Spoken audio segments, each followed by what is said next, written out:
everybody. This is Radhika Dua, your co-explorer, learning buddy, and mentor for your amazing journey of becoming future professionals. Here at Sharper, we believe in nothing less than excellence. That is why we thoroughly believe that you all can excel in your respective fields.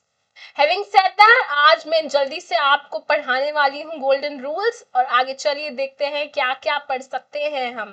Essentially हम अपनी किसी भी transaction को 3 categories में बांट सकते हैं, जो कि है आपका पहला रियल अकाउंट, दूसरा पर्सनल अकाउंट और तीसरा नॉमिनल अकाउंट। रियल अकाउंट मैं आपसे पूछना चाहती हूँ कि दुनिया में ऐसी कितनी चीजें हैं जो बिल्कुल रियल है। Somebody will say मेरी फैमिली रियल है, my friends are real. No, nothing is real. I tell you what is real to you.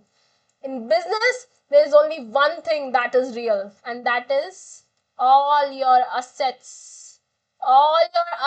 are real for you।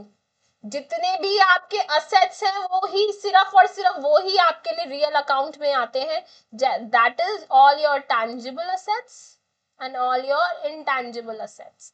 सारे के सारे असेट्स, चाहे वो टैंजिबल हो चाहे वो इंटैंजिबल हो, आप उनको कहां कैटेगराइज करोगे? They will come under real account. ठीक है, अब पर्सनल अकाउंट में क्या आता है? आप मुझे खुद बताओ, आपकी लाइफ में what is personal to you? If you ask me, सब कुछ खो सकता है बट एक चीज जो कभी नहीं खोएगी, that is very personal to me and that is only mine, that is my name. So all your names come under personal account. आप पर्सनल अकाउंट को आगे 3 पार्ट्स में डिवाइड कर सकते हो। So the personal account can either be a natural personal account और can be an artificial personal account और could be a representative personal account। Radhika, just tell me jaldi se ki how are you categorizing this? What comes under natural personal account, what comes under artificial personal account, and what comes under representative personal account? For that I'll need a little bigger space। हाँ जी, तो जितने भी natural लोग हैं, all natural people come under natural personal account। For example, all the names of your employees comes under natural account। Example, Rahul account। All your suppliers name, all your vendors name, for example, Radhika account, Mayank account, Disha account। चाहे वो आपका supplier है, vendor है, आपका customer है, आप उसका name जानते हैं, that name will come under natural person account। And if I talk about artificial personal account, तो जितने भी all the entities which are artificial in the eyes of law, all the entities that are artificial and have a separate legal entity in the eyes of law comes under artificial personal account। For example, जितनी भी companies है, Reliance limited, Tata power limited, क्या ये एक separate legal entity है? Yes, एक company है ये। क्या ये सेपरेट लीगल एंटिटी है? हाँ जी, बिल्कुल। तो ये भी एक आर्टिफिशियल पर्सनल अकाउंट है। पर्सनल अकाउंट नाम है, उस नाम को या उसको आगे फर्दर कैटेगराइज कर सकते हो। या तो नेचुरल होगा वो नाम, वो नेचुरल पर्सन होगा, या फिर वो पर्सन एक आर्टिफिशियल पर्सन। आर्टिफिशियल मतलब वो एक पर्सन है but in the eyes of law एक वो पर्सन है, जीवित नहीं है, that is not living human being, but in the eyes of law it is separate legal entity, right. अब हम बात कर रहे हैं रिप्रेजेंटेटिव पर्सनल अकाउंट की। रिप्रेजेंटेटिव पर्सनल अकाउंट यानी कि वो अकाउंट जो किसी ना किसी चीज को रिप्रेजेंट कर रहे हैं। For example, all your debtors, all your creditors, outstanding salary, prepaid expenses, they all are representing something, that is why they come under representative personal account। जैसे कि जिन जिन लोगों से मुझे पैसे लेना है, मैंने उन्हें प्यार से एक नाम दे दिया, उनको बोल दिया मेरे डेटर्स है ये मेरे, जिन जिन से मुझे पैसे लेने हैं, कौन हो गए? मेरे डेटर्स हो गए। तो डेटर्स क्या रिप्रेजेंट कर रहे हैं? Debtors are representing people from whom I have to take my money, right.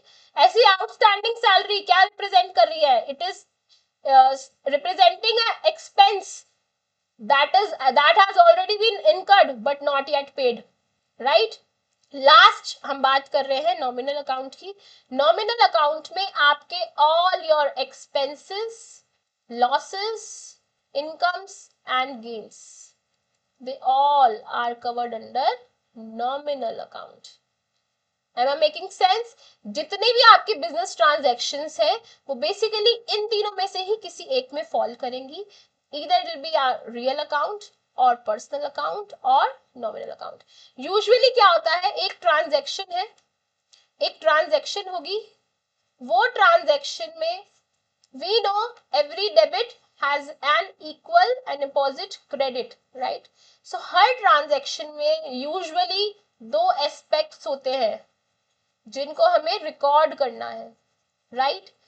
अब ये जो दो एस्पेक्ट्स हैं जिनको मुझे रिकॉर्ड करना है वो या तो रियल अकाउंट में फॉल करेगा। अब दो एस्पेक्ट है, हो सकता है एक एस्पेक्ट रियल अकाउंट में आ रहा हो और एक एस्पेक्ट पर्सनल अकाउंट में आ रहा हो, या फिर दोनों एस्पेक्ट रियल अकाउंट में आ रहे हो, दोनों पर्सनल में आ रहे हो, एक पर्सनल में आ रहा हो एक नॉमिनल में आ रहा हो, दोनों पर्सनल में आ रहे हो दोनों नॉमिनल में आ रहे हो, एक नॉमिनल में आ रहा हो एक रियल में आ रहा हो, या फिर दोनों नॉमिनल में आ रहे हो दोनों रियल में आ रहे हो। It can be any PNC, कोई सा भी पीएनसी आप लगा सकते हो, परमुटेशन कॉम्बिनेशन कोई सा भी लगा लो, but there will always be two aspects that you will have to at any case record। तो वो इन तीनों में से ही किसी एक में फॉल करेगा और आपको उसे रिकॉर्ड करना होगा। So I made this video, I have made this table out है जो एसेंशियली आपको ऑलमोस्ट सब कुछ कवर कर रहा है। This is not an exclusive list but an inclusive list, this just an illustrative list, okay? तो आपके रियल अकाउंट में क्या क्या आएगा? Tangible and intangible assets. Personal account natural, artificial and representative. Natural account में all your names come under this. Artificial जैसे SBI bank account, Reliance, Tata Steel etcetera. Representative में क्या क्या रिप्रेजेंट हो रहा है? जैसे outstanding wages, prepaid expenses, accrued income, unearned revenue, all comes under representative account. Last, nominal account, all your income, expenses, losses and gains come under this. चलिए जल्दी से मूव करते हैं to the rules that are associated with these accounts। तो आपके पास तीन accounts हैं, right? Real account, personal account and nominal account. यही पढ़े हैं हमने, तीन अकाउंट। कोई सा भी ट्रांजैक्शन लोगे या तो उसमें दो एस्पेक्ट होंगे जो इन तीनों में किसी भी कैटेगरी में किसी भी पीएनसी के साथ फॉल कर सकते हैं, राइट? यही पढ़ा है अभी तक हमने। हाँ जी मैम, यही पढ़ा है अभी तक तो हमने, ठीक है? तो चलो जल्दी से हर अकाउंट का रूल जान लेते हैं। अब मुझे पता चल चुका है कि हर अकाउंट में क्या क्या नाम फॉल होते हैं, तो उसका मुझे रूल भी पता चल गया तो मेरे लिए बहुत इजी हो जाएगा। जैसे अगर कोई भी असेट आया तो मुझे पता है वो रियल अकाउंट में फॉल हो रहा है और मुझे उस रियल अकाउंट का उस पर अब रूल लगाना पड़ेगा। So what is the rule associated with real account? Real account का रूल है, रियल अकाउंट का रूल है, प्लीज ध्यान देंगे, drum roles please. Real account का रूल है debit what comes in and credit what goes out. आपको पता है all your assets come under real account. अगर असेट आपके बिजनेस के अंदर आ रहा है मतलब व्हाट कम्स इन, तो आप उसे डेबिट कर देना। अगर असेट आपके बिजनेस से बाहर जा रहा है तो आप उसे क्रेडिट कर देना। मैम ये तो बहुत इजी था, हम तो आज तक इससे ऐसे ही डरते आ रहे थे। Yes, it is very very easy बेटे। Debit what comes in and credit what goes out. अब जितने भी तरीके के नेम्स हैं, चाहे वो आर्टिफिशियल है, चाहे वो नेचुरल है, चाहे वो रिप्रेजेंटेटिव है, वो कहाँ आएगा? पर्सनल अकाउंट पे। जितने भी नाम है उसके लिए debit the receiver and credit the giver. For example you purchase goods from mister Ram, तो आपने गुड्स परचेज करें किससे? मिस्टर राम से। मिस्टर राम आपके बिजनेस के लिए रिसीवर है या मिस्टर राम आपके बिजनेस के लिए गिवर है? मिस्टर राम तो मेरे लिए गिवर है ना, वो जो भी दे रहे हैं वो मेरे बिजनेस के अंदर आ रहा है। So purchases account debit to mister Ram. क्यों करा मैंने क्रेडिट मिस्टर राम को? क्योंकि he is the giver. So debit the receiver, जो रिसीव करेगा मेरे बिजनेस से उसे मैं डेबिट करूंगी, जो मेरे बिजनेस को देगा, जो गिवर है मेरे बिजनेस का, उसे मैं क्रेडिट करूंगी। ठीक है, this was one example. Last nominal account का क्या रूल है? नॉमिनल अकाउंट में सारे एक्सपेंसेस आते हैं और सारी इनकम्स आती हैं along with your losses and gains, right? So debit all your expenses and credit all your incomes. Ma'am क्या कोई रूल है क्या, मैम कोई शॉर्टकट है क्या इसको याद करने का? हाँ है एक शॉर्टकट, बता देती हूँ मैं आपको जल्दी से। रियल अकाउंट को याद करने का तरीका है O2CO2, O2CO2।